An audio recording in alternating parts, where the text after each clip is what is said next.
नमस्कार, आप देख रहे हैं पॉलिटिकल आइडिया और मैं हूं प्रदीप कुमार।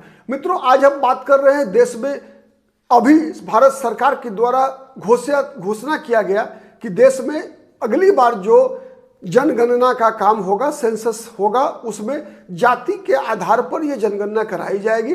जनगणना में कई कॉलम होते हैं, नाम, पिता का नाम, उम्र, लिंग, आय, आपकी आर्थिक स्थिति, आपका जमीन, आपका मकान पक्का है, कच्चा है, एस्बेस्टस है, छत है, क्या है। साथ ही उसमें एक और कॉलम जुड़ेगा, वो होगा जाति का। इससे पहले अब तक जितने भी जनगणना हो रहा था उसमें केवल आपका धर्म पूछा जाता था, साथ में जाति के आधार पर आप अनुसूचित जाति हैं या जनजाति हैं तो फिर उसका अलग कॉलम था। अब सवाल ये उठता है कि 1931 में इससे पहले जाति के आधार पर जनगणना हुई थी, उसके बाद शायद 2026 में होना है। मतलब 31 से 2026, 1931 के बाद 2026, मतलब 95 वर्षों के बाद देश में जातिगत आधार पर जनगणना कराई जाएगी। मतलब अभी 94 वर्ष हुए हैं जब जातिगत जनगणना कराने की घोषणा, मतलब 94 वर्ष पहले जातिगत जनगणना हुई थी। लेकिन उम्मीद यह है कि 2026 में जाति के आधार पर जनगणना कराई जाएगी। वैसे ये जनगणना होने वाली थी 2021 में ही, लेकिन कोविड के दौरान जो विषम परिस्थिति थी उस कारण से सरकार इसको कराने में असमर्थ थी। सरकार, सवाल ये उठ रहा है कि ये 94 वर्षों के बाद जनगणना केवल बीच में एक 1941 में नहीं हुआ। अंग्रेजों का शासन था 41 में, उस समय में पूरा दुनिया, भारत भी विश्व युद्ध के कगार पे था। विश्व युद्ध से में एक तरह से इन्वॉल्वमेंट था। प्रथम विश्व युद्ध और द्वितीय विश्व युद्ध के बीच का कालखंड था ये, कभी भी विश्व युद्ध होने का खतरा था, तो इसीलिए उसको रद्द किया गया था। लेकिन उसके बाद देश आजाद हुआ। आजाद भारत में 1951 ईस्वी में पहली जनगणना होनी थी, हुई भी।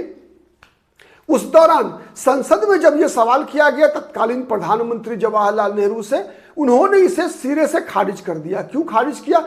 उनका मानना था, जवाहरलाल नेहरू का मानना था, भारत के प्रथम प्रधानमंत्री का, कि जाति के आधार पर जो इस प्रकार का गणना कराई जा रही थी अंग्रेजों के द्वारा, वो केवल समाज में विभाजन पैदा करने के लिए किया जा रहा था। अंग्रेजों का एक तरह से स्ट्रेटजी था डिवाइड एंड रूल का, बांटो और शासन करो। तो जब तक भारतीय समाज में जाति के आधार पर बटे नहीं होते तब तक उन पर शासन करना मुश्किल था।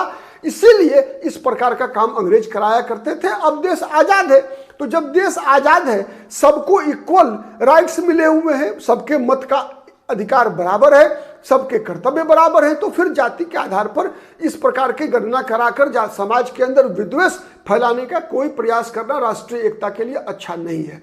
यह तर्क 1951 में जवाहरलाल नेहरू का था। उसी तर्क पर 61 में भी टिके रहे जवाहरलाल नेहरू। 61 में भी नहीं कराया गया। 1971 में भी यह सवाल उठा था। इंदिरा गांधी प्रधानमंत्री थी उस समय में, उन्होंने सिरे से खारिज कर दिया। सिरे से खारिज किया 81 में भी। 1981 में भी आपको पता है इंदिरा गांधी ही प्रधानमंत्री थी। मतलब 51, 61 में जवाहरलाल नेहरू प्रधानमंत्री थे जिन्होंने मना कर दिया। 71 और 81 में इंदिरा गांधी प्रधानमंत्री थे जिन्होंने मना कर दिया। 91 में फिर पीवी नरसिंह राव देश के प्रधानमंत्री थे, उन्होंने भी इसे मना किया। और तर्क सबके पीछे एक ही था कि समाज इससे विभाजित होगी, समाज के अंदर विद्वेष की भावना फैलेगी, इसीलिए इसको कराना उचित नहीं है। यह तर्क सत्ता में बैठे हुए जितने भी प्रधानमंत्री थे सबके द्वारा दिया गया। फिर 2001 में पहली बार कोई गैर कांग्रेसी व्यक्ति देश का प्रधानमंत्री था, अटल बिहारी वाजपेयी। उनके समक्ष भी यह सवाल आए और अटल बिहारी वाजपेयी के 2001 की सरकार में मंडल आयोग लागू करवाने वाले जितने भी बड़े नेता थे सब लोग मंत्री थे। रामविलास पासवान मंत्री थे 2001 में। 2001 में भारत सरकार में नीतीश कुमार मंत्री थे जो आज बिहार के मुख्यमंत्री हैं। उस समय रामविलास पासवान, शरद यादव, नीतीश कुमार, ये जितने भी बिहार में इस बने ओबीसी और दलित राजनीति के बड़े बड़े चेहरे हैं, ये सब के सब भारत सरकार में, वाजपेयी जी की सरकार में मंत्री हुआ करते थे। लेकिन फिर भी ये लोग कैबिनेट में बहुमत में थे, क्योंकि वाजपेयी की सरकार बीजेपी की सरकार नहीं थी, वो एनडीए की सरकार थी। बीजेपी से अधिक मंत्रिमंडल में जो सदस्य थे वो बीजेपी गैर भाजपाई मंत्री की संख्या ज्यादा थी, लेकिन फिर भी 2001 में नहीं हुआ।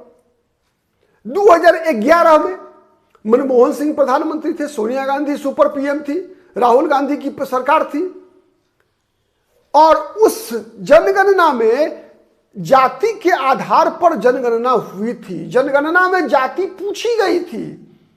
लेकिन मनमोहन सिंह की सरकार ने, वह सरकार जो सरकार लालू प्रसाद यादव, रामविलास पासवान जैसे बड़े बड़े पिछड़े वर्गों के, समाजवादी पार्टी के मुलायम सिंह यादव जैसे नेताओं के समर्थन से चल रही थी, उस सरकार ने भी, मनमोहन सिंह की सरकार ने भी जातिगत आधार पर हुए जनगणना की रिपोर्ट को प्रकाशित नहीं किया। हुई थी जनगणना, हुई, जाति का डाटा आया, लेकिन प्रकाशित नहीं किया गया। कहा क्या गया?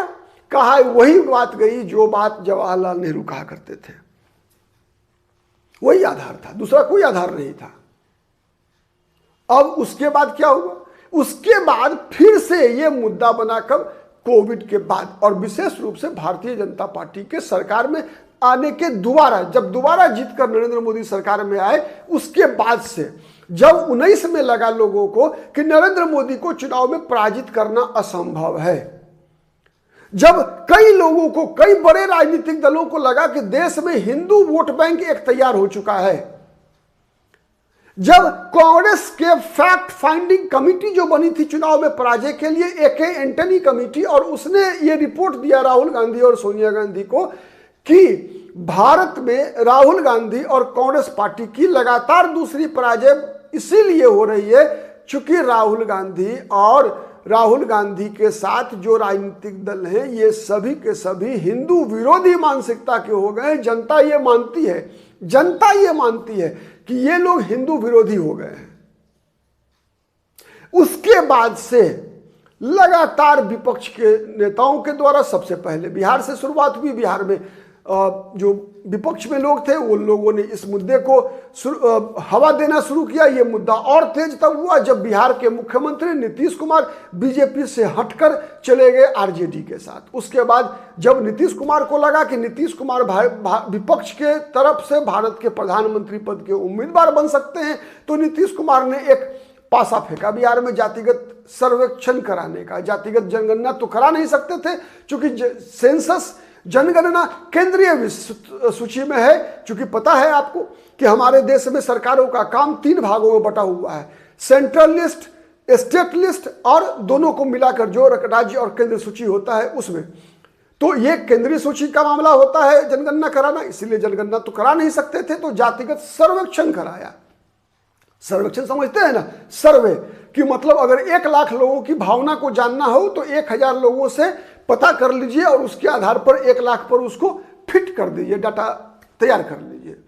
ठीक है, तो ये जातिगत सर्वेक्षण हुआ। उसी आधार पर कर्नाटक और तेलंगाना में कांग्रेस की सरकार ने किया और राहुल गांधी जो है उस मुद्दे को लेकर दबाव बनाना शुरू किया सरकार पर, भारत सरकार पर, नरेंद्र मोदी पर। नरेंद्र मोदी एक तो इस कारण भी दबाव में आकर अभी इन्होंने 94 वर्ष के बाद यह फैसला लिया। दूसरा एक और कारण है जिस कारण से नरेंद्र मोदी को यह फैसला लेना पड़ा है, वो है पहलगाम का हमला। पहलगाम में हुए आतंकी हमले में जिस प्रकार की घटना घटी है, जहां पर कि धर्म पूछकर लोगों को मारा गया है, उसके बाद से देश भर के अंदर एक नैरेटिव तैयार हो रहा है। जो लोग नरेंद्र मोदी के राजनीतिक विरोधी हैं, जिनको मैंने बताया ना कि जब 2019 में पराजय के बाद एक हिंदू वोट बैंक का कंसेप्ट बना, तो ऐसे लोगों को लगा कि नहीं, अब जो है फिर से एक बार हिंदू सेंटीमेंट जगेगा और बीजेपी के पक्ष में हिंदू कंसोलिडेशन जो है, हिंदू वोट बैंक जो है, ये देखिए हिंदू वोट बैंक देश के अंदर बना है, वो अलग अलग राज्यों में अलग अलग है। आप अगर गुजरात की बात करेंगे तो वहां पर लगभग 70% हिंदू हिंदू के नाम पर वोट करता है। बंगाल की बात करेंगे, दूसरे नंबर पर बंगाल आता है, जहां पर कि सबसे ज्यादा हिंदू बनकर वोट करता है, जाति को भूलकर। बंगाल वो दूसरा राज्य है, भले ही वहां पर चूंकि मुस्लिम आबादी 30% है, इसीलिए बीजेपी को 50% प्लस हिंदुओं का वोट मिलने के बावजूद बीजेपी वहां सत्ता में नहीं आ पा रही है। लेकिन हिंदुओं में 58% तक हिंदुओं ने बीजेपी के पक्ष में पोल किया है बंगाल। इसलिए बंगाल दूसरा बड़ा राज्य है जहां पर कि हिंदू के नाम पर वोट करता है। खैर, तो विपक्ष के लोगों को इसीलिए नरेंद्र मोदी सरकार को यह आशंका है कि जब भारत पाकिस्तान के साथ युद्ध में हो सकता है तो यहां पर समाज को जाति के आधार पर भटकाने का और भरमाने का प्रयास हो सकता है। इसीलिए मुझे ऐसा लगता है कि सरकार ने विपक्ष के सामने आत्मसमर्पण भी किया है।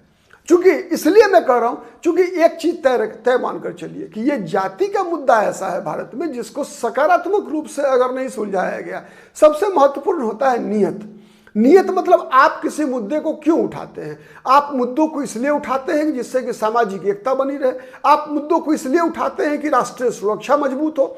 आप इसलिए उठाते हैं कि भारत की सार्वभौमिकता वो सुरक्षित रहे। दूसरा तरफ मामला आता है कि क्या आप इसलिए मुद्दे को उठा रहे हैं जिससे कि समाज में बंटवारा हो, जिससे कि चुनावी वोट बैंक के रूप में हम तैयार करके अपनी राजनीतिक रोटी सेक सके। तो ये नीयत का ज्यादा मामला है। अब दर्शकों, आप पर है कि आप तय कीजिए कि किसकी नीयत और किसकी नीति में खोट है। मुझे इंतजार रहेगा आपके तरफ से दिए गए कमेंट्स का। आप भी उसी प्रकार से अपनी भावना को इस पर व्यक्त करने का आपको भी अधिकार है, क्योंकि सोशल मीडिया का सबसे बड़ा लाभ यही है कि सोशल मीडिया में कम्युनिकेशन एक तरफा नहीं होता। आप दूसरा मीडिया में देखेंगे, अखबार आप पढ़ते हैं, अखबार पढ़कर आप जानते हैं, टीवी चैनल देखते हैं, आप जानकर सुनते हैं। लेकिन सोशल मीडिया में कम्युनिकेशन टू वे होता है। हमारा सीधा संपर्क आपसे होता है, आप भी अपनी भावना से हमें अवगत कराते हैं, और जब आप ईमानदारी से अवगत कराते हैं तो ही हमारा जो प्रयास निरपेक्ष विश्लेषण करने का होता है वो उद्देश्य पूरा हो पाता है। कई बार विभिन्न मुद्दों पर लग सकता है कि